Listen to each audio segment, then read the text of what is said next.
2 August election commission of Pakistan के तारीखी फैसले के खिलाफ दायर की थी। हमने अपनी दरख्वास्त में गुजारिश की है कि चूँकि पाकिस्तान तहरीक इंसाफ ने जो रिट पटिशन दायर की है उसमें हमें फरीक नहीं शामिल किया, हमें फरीक नहीं बनाया गया। तो पिछले 8 सालों से हमने ये केस किया है, हम इसके कंप्लेनेंट हैं और उसका फैसला 2 अगस्त को आया। अब हम समझते हैं कि हमें इस फेज़ में जहाँ पे पाकिस्तान तहरीक इंसाफ ने इलेक्शन कमीशन के फैसले को चैलेंज किया है उसमें हमें फरीक बनना हमारा ज़रूरी है, क्योंकि हम पिछले 8 सालों से पाकिस्तान तहरीक इंसाफ ने लातादाद कोशिशें की हैं कि हमें इस केस से अलग किया जाए। यहाँ तक कि मार्च 14 को जो उन्होंने गुजारिशात की इलेक्शन कमीशन के सामने तहरीरी तौर पे, जिसमें उन्होंने इलेक्शन कमीशन को फिर गुमराह करने की कोशिश की थी। अपने ही जो टॉप लीडरशिप है उनके अकाउंट्स जो हैं जो पीटीआई के नाम पे ऑपरेट करते थे उसको डिसोन किया।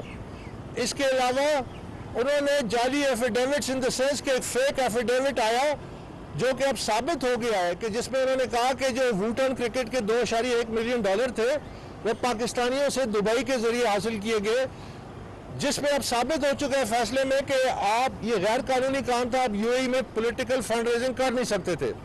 तो इसलिए आज हम यहाँ हाजिर हुए हैं कि हमारी ये सदा है कि जब ये लार्जर बेंच केस को सुने तो हमें इसका फरीक बनाए, और ताकि हम आला अदलिया के जो लार्जर बेंच है उसको असिस्ट कर सकें। वो जो तमाम मामलात थे जिस पे ये छुपाने की कोशिश करते हैं पीटीआई, और पिछले 8 सालों से उन्होंने कोशिश की, जिसको हमने बेनकाब किया इलेक्शन कमीशन ऑफ पाकिस्तान में, जिसमें हमारे तमाम इल्ज़ामात साबित हो गए। तो हम समझते हैं कि हमें इस केस का इस मरहले में भी फरीक होना चाहिए ताकि सच्चाई सामने आ सके, और सच्चाई को छुपाने की जो इनकी एक कोशिश है उसको हम दोबारा और हर बार इंशाल्लाह उसको नाकाम बनाएं। क्योंकि मैं जिस तरह कहता आया हूँ, ये पाकिस्तान की तारीख का सबसे बड़ा मेगा फंडिंग स्कैम है। ये पाकिस्तान की तारीख का, इसके जो ताने बाने हैं वो इतने दूर तक जाते हैं कि मैं जो दावा करता था वो दावे अब साबित हो चुके हैं, मैं जो इल्ज़ामात लगाता था वो इल्ज़ामात अब साबित हो चुके हैं, और अब जो मज़ीद इंकशाफात होने जा रहे हैं इससे ये साबित होगा कि ये पाकिस्तान की तारीख का सबसे बड़ा मेगा फंडिंग स्कैम है, जिसमें पाकिस्तान तहरीक इंसाफ की तमाम टॉप लीडरशिप इन्वॉल्व है। अब मैं इसकी आपको एक मिसाल देता हूँ कि जब इन्होंने इलेक्शन कमीशन के सामने 14 मार्च 2022 को ये दावा किया तहरीरी तौर पे कि वूटन क्रिकेट लिमिटेड जो कि केमन आइलैंड में रजिस्टर्ड कंपनी है, इसके $2.1 मिलियन ये पाकिस्तानियों से जमा कराए गए, जबकि फाइनेंशियल टाइम्स की जो स्टोरी है उसने साबित किया है कि जो पैसा वूटन क्रिकेट का था उसमें $1.3 मिलियन अबराज से आए, जो वो अबराज कंपनी जो डिसॉल्व हो चुकी है, जिसके मालिक आरिफ नकवी पे तकरीबन $1 अरब के फ्रॉड का मुकदमा चल रहा है न्यूयॉर्क कोर्ट में, जिस पे अबू धाबी की अदालत ने ऑलरेडी एक फैसला भी उनके खिलाफ जमा करा चुकी है। तो उसमें ये दावा किया गया है कि उनके पास मनी ट्रेल है, उनके पास एविडेंस है कि उस 2.1 का 1.3 अबराज से आया, और $2 मिलियन एक अरब शेख ने दिए जो वूटन क्रिकेट के जरिए पीटीआई के अकाउंट्स में आए और एक ट्रस्ट और उनके दोस्त के जरिए अकाउंट में आए। अब मैं इमरान खान को ये चैलेंज करता हूं, आप पाकिस्तान में at the drop of a hat आप रिट पिटिशंस करते हैं। आपने फॉरेन फंडिंग केस को रोकने के लिए, सच्चाई को सामने आने से रोकने के लिए कम से कम 10-11 रिट पिटिशंस की इसी इस्लामाबाद हाई कोर्ट में, यहाँ तक कि आप सुप्रीम कोर्ट में चले गए। आज तक आपने 2 हफ्ते से ज्यादा हो गए हैं। फाइनेंशियल टाइम्स की स्टोरी आपकी जो फाइनेंशियल इंटेग्रिटी को डायरेक्टली चैलेंज करती है, आपके उस दावों के वो तबाह बर्बाद कर देती है जो आप कहते हैं कि मैंने कोई चीज नहीं छुपाई। तो आप फाइनेंशियल टाइम्स के खिलाफ दावा क्यों नहीं करते बरतानिया में? आप फाइनेंशियल टाइम्स के खिलाफ जलसा क्यों नहीं करते, वहां पे उनके बाहर एहतजाज क्यों नहीं करते? आप फाइनेंशियल टाइम्स के खिलाफ एक मजम्मती बयान तक नहीं दे सकते। क्यों नहीं दे सकते? یہ وہ ملک ہے جس کی عدالتوں پہ آپ کہتے ہیں مجھے بھروسہ ہے. یہ وہ ملک ہے جس میں آپ کہتے ہیں کہ میڈیا آزاد ہے. تو آج تک آپ نے فائنینشل ٹائمز کی سٹوری کے خلاف دعویٰ کیوں نہیں کیا؟ ان کو ڈیفیمیشن نوٹس کیوں نہیں دیا؟ یہ بار بار یہ مطالبہ اٹھے گا. ساتھ ہی ساتھ میں آپ کو یہ کہنا چاہتا ہوں کہ اب جو معاملات ہیں، میں نے پہلے بھی کہا تھا کہ یہ جو ورڈکٹ آیا ہے غیر قانونی فنڈنگ کا، فورن فنڈنگ کا، یہ ٹپ آف دی آئس برگ ہے. بٹ ایز دے سے it was the tip of the ice برگ دیٹ سینک دا ٹائٹینک.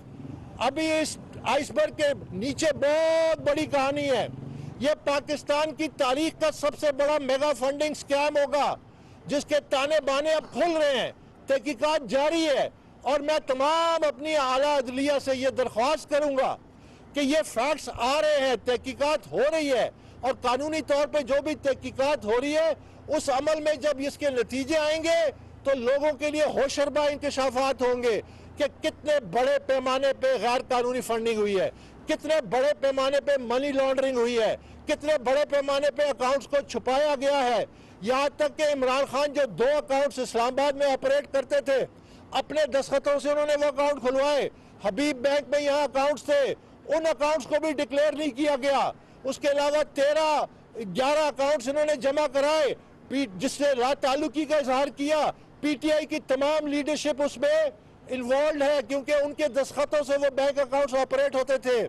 اس میں منی لانڈرنگ ایک بہت بڑے پیمانے پہ سامنے آئے گی. تو میری یہ درخواست ہے کہ یہ جو اب تحقیقات کا عمل شروع ہوا ہے جو الیکشن کمیشن کے فیصلے کے بعد، یہ پاکستان کی قوم کے لیے آئی اوپنر ہوگی اور ہم اس کیس کو آخری حد تک اس کو پرسو کریں گے انشاءاللہ. اگر یہاں سے لارجر بینچ سے یہ سپریم کورٹ میں بھی جاتا ہے تو ہم اس کے ساتھ ساتھ چلیں گے کیونکہ ہم نے منطقی انجام کو اس کو پہنچانا ہے. ساتھ ہی ساتھ میں سمجھتا ہوں کہ یہ جو لارجر بینچ تشکیل دینے کا فیصلہ ہے یہ انتہائی خوش آئند ہے اور اس کو ہم ویلکم کرتے ہیں کیونکہ جو معزز جج صاحبان ہیں، جو لارجر بینچ بنا ہے، یقیناً کلیکٹیو وزڈم جو ہے وہ انڈیویجول وزڈم سے زیادہ پاورفل ہوتی ہے. تو اس کا بھی ہم خیر مقدم کرتے ہیں اور یہ کیس جیسا کہ میں نے دعویٰ کیا تھا یہ پاکستان کی سیاست کو تبدیل کر دے گا. انشاءاللہ آپ دیکھیں گے آنے والے دنوں میں شو کاز نوٹس کے نتیجے میں اور جو سزا جو ان کو ملے گی اور جو فیصلے آئیں گے تو قوم کی آنکھیں کھل جائیں گی. بہت بہت شکریہ. میں شو کاز نوٹس کے نتیجے میں اور جو سزا جو ان کو ملے گی اور جو فیصلے آئیں گے تو قوم کی آنکھیں کھل جائیں گی. بہت بہت شکریہ. میں شو کاز نوٹس کے نتیجے میں اور جو سزا جو ان کو ملے گی اور جو فیصلے آئیں گے تو قوم کی آنکھیں کھل جائیں گی. بہت بہت شکریہ. یوٹیوب پر گوگلی ٹی وی دیکھنے کے لیے youtube.com کی سرچ بار میں گوگلی ٹی وی ٹائپ کریں. گوگلی ٹی وی کے پیج پر سرخ رنگ کے سبسکرپشن والے بٹن پر کلک کرنا نہ بھولیے. یوٹیوب پر اپلوڈ ہونے والی ویڈیو سے باخبر رہنے کے لیے بیل آئیکن پر کلک کیجیے. آپ کو ہر نئی آنے والی ویڈیو کے بارے میں نوٹیفیکیشن موصول ہو جائے گا.